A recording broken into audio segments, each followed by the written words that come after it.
All right, guys, first ever track day with my 2024 Mazda Miata Club with the Brembo BBS Recaro package. I do have a few mods, but they're very mild. Full mod list, as always, is down in the description. What you need to know is we replaced the BBS wheels, which are 17x7, with these Konig Hypergram in bronze in 17x8, wrapped in Falken RT615K plus tires and a 215 section width. Big shout out to Tires Easy for those tires. And if you want 5% off your next set of track tires, visit the link in the description below. We have G-Loc R10 brake pads in the front, R8 in the rear, with MiataSpeed stainless steel brake lines and Castrol SRF fluid, Blackbird Fabworks roll bar, a Guardian Design 330mm steering wheel, and Jass seat lowering brackets. Big shout out to him because he has the best product on the market if you're a taller driver with the ND Miata, because you have the maximum drop of 2¼ inches. It was the only way that at 6'1", 180 pounds that I was able to fit in the Miata with my helmet on and pass the broomstick test. This track day was hosted by Fast In, Fast Out. Awesome organization. They find the good middle ground where it's not the Wild Wild West crazy sessions where you're concerned about someone hitting your car, but they're also not so strict that you feel like you can't actually push the car and try to, explore the limits and improve yourself as a driver. So if you want to try Sonoma or Laguna or any of these other legendary tracks, I'd highly recommend Fast In, Fast Out. Check them out with the link below.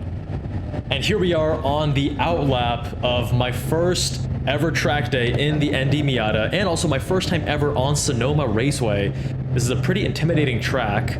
As you can see here on turn 10, you have a wall not very far away. Shout out to this Lamborghini Storado driver in front of us. Super cool car to see out on track.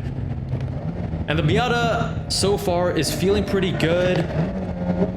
Luckily, I have the seat back raising kit, so I'm way more comfortable. Smaller diameter steering wheel helps to reduce the amount of input you have to give to change directions. And everyone starts pulling away, and I'm giving the car the beans in my 2-liter naturally aspirated inline 4, making 181 horsepower, 151 pound-feet of torque. That 420 is just the outlap time. I wish I planned that, but yes, it really was 420. I'm gonna try to get sub 2 minutes though, which is not a very aggressive time on this track. But the reason it's the target for me is simply because, oh, he's giving me a point by. Thank you, very polite. The reason is the tires and the suspension. So 615K plus in a 215 section width. First of all, it's a narrower section width, so less rubber on the road.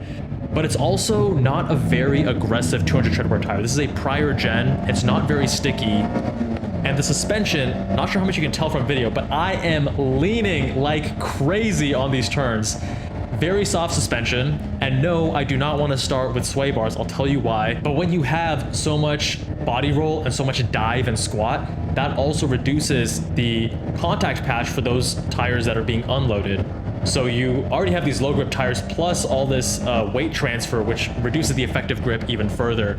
So I found myself hitting ABS way earlier than I expected, because again, all the weight transfers to the front, the rears aren't doing much braking, and you have this lower grip compound as well.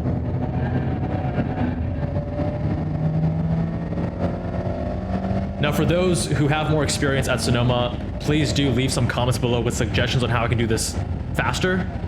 Already getting a little bit lively on the first hot lap here.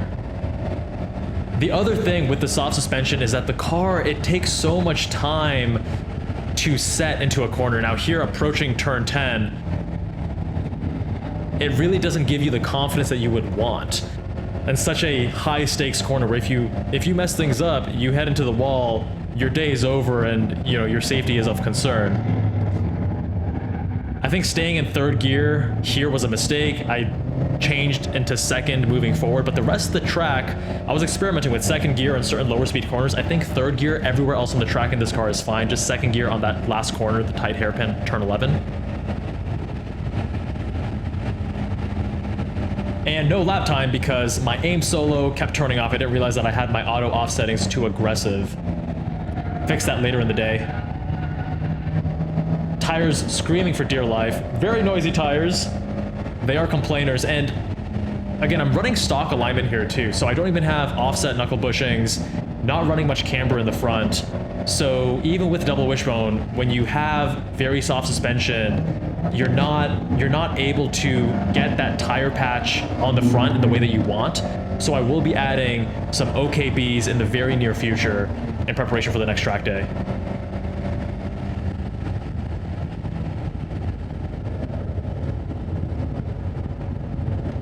I do love how communicative this car is, in the sense that the chassis and the steering being largely improved over the ND2 and the ND1, it's telling you enough that you have, you feel enough to push the car harder. It's just that the suspension is the one that's fighting you and making things slower and dialing back that confidence that you would otherwise have.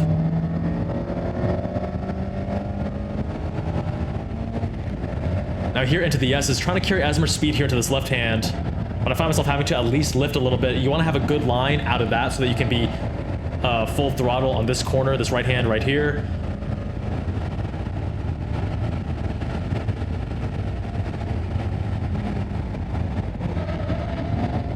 Yeah, getting a little squirrely even on turn 10. That was probably the one corner where I approached it the most conservatively throughout the weekend, just because it is so high risk. Again, not sure why I was doing third gear at this time. I'm at below 4K RPM, need to be in second gear on that hairpin. Turned on the aim solo, trying to get this thing to work again.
One thing I love about tracking the Miata after only tracking the Emira recently, since I sold my GR86 about a year ago, is how lightweight it is, and you're not going to be overheating tires or brakes.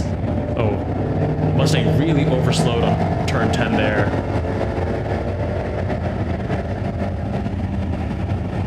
I was hoping he was going to give me a point by, but he'll probably give me one on the main straight.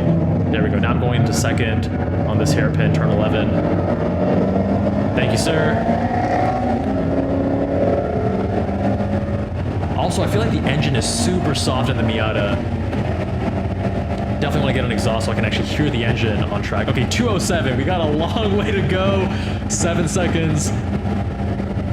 Well, let's see what we can make happen. I don't like the line I take on that first turn. With the elevation change, you have to be mindful of the change in traction you have as you go over a crest. Over here we have compression, so you can really lean further in, load up the tires, change direction. This is also a scary blind crest because you don't want to run over.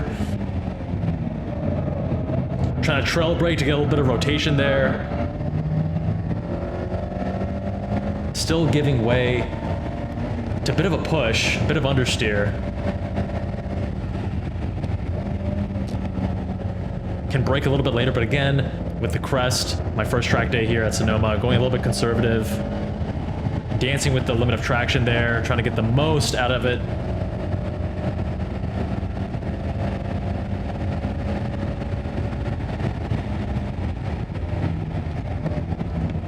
Once I get the aim solo set up properly with the Miata, then we'll have telemetry. Right now it's showing 0 RPM because I just plugged and play. I didn't really map any of the inputs to throttle and such, so we just have speed, based on GPS, as well as the lap time function right now, but in future videos, I'll be showing you guys telemetry.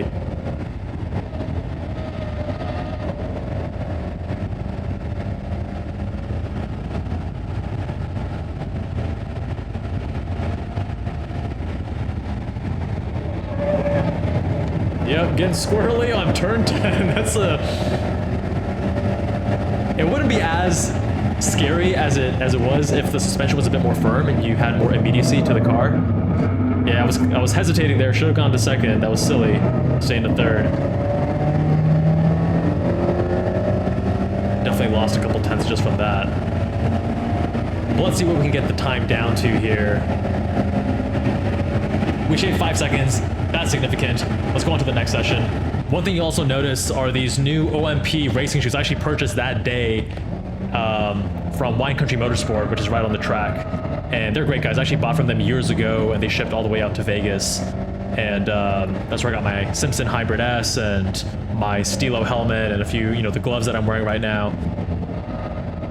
All right, looks like I'm carrying a little bit more speed on this session. A little bit more confidence now. With that new asymmetric LSD update, you do have more stability on corner entries, such that you're not actually rotating the car with trail braking as much. You can still elicit it. Like that, as an example. That's also just the weight transfer by going downhill.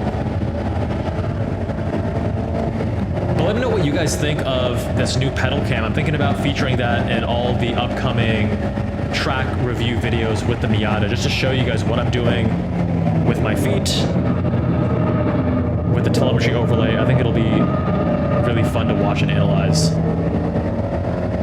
Try to use the whole track there, widen the line.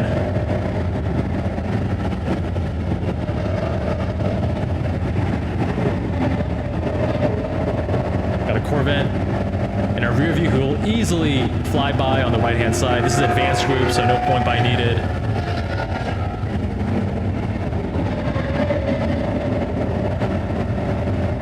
A little bit of braking, that partial brake pressure just entering turn 10 is enough to get the car a little squirrely.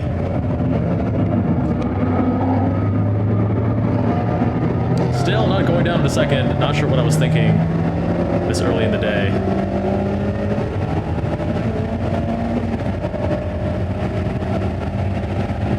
But it looks like even with that, we're able to hit a 2-minute .9.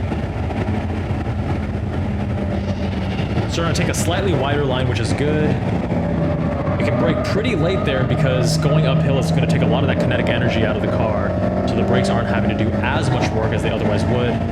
Again, here relying on the compression. Turn a bit more aggressively, overdid it there, had to correct. Here is a matter of building comfort with the track and understanding the track limits. Again, that's a corner where I'm trying to use trail braking to rotate the car there. Not always nailing it the way that I want.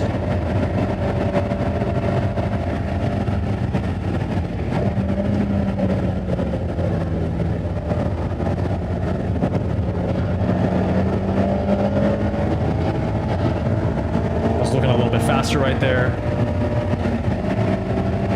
Better way around the carousel.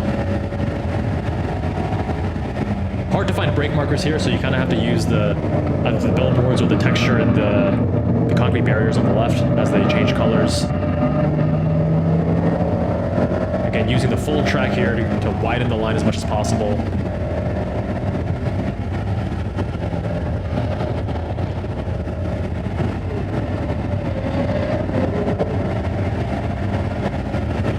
This is feeling like a good lap, and this 2 Series has great etiquette. Thank you for...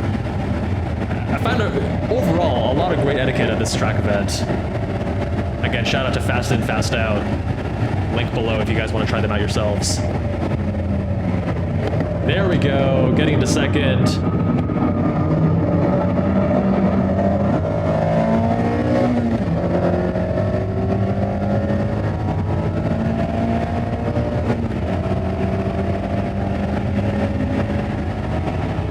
Ooh, 2-minute .1. Can we get it sub 2? It's late in the morning, things are going to be heating up in the afternoon. This is really the last chance I have to make a sub 2 happen.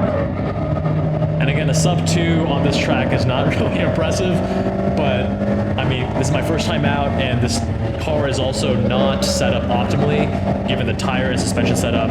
As we change that, we're going to really shave off multiple seconds. I almost wanted to downshift there instead of staying in third, which is the right call. Keep it in third.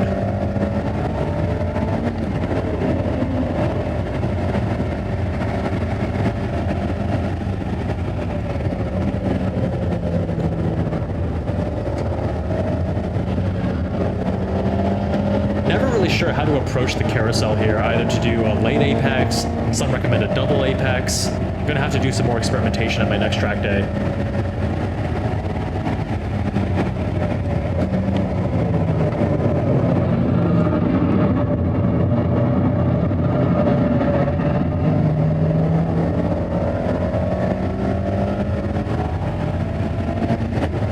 Finding a line that I like there. I wonder if I can go a little bit wider next time though to carry more speed. These S's are a lot of fun. You get into a good rhythm with them, and you get to dance with the car right at the limit. A lot of fun. Really pushing it harder, turn 10 this time. Making all these corrections, using the full track width there. Can still carry a couple more miles an hour as I build more comfort. Another wall you gotta be mindful of.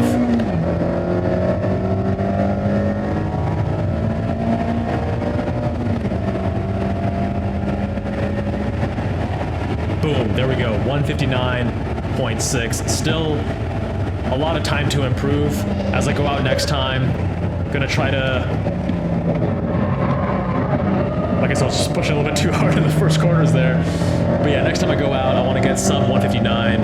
We'll probably keep the same setup, may actually add some of those offset knuckle bushings, which will make it even easier to achieve that as we get more negative camber in the front.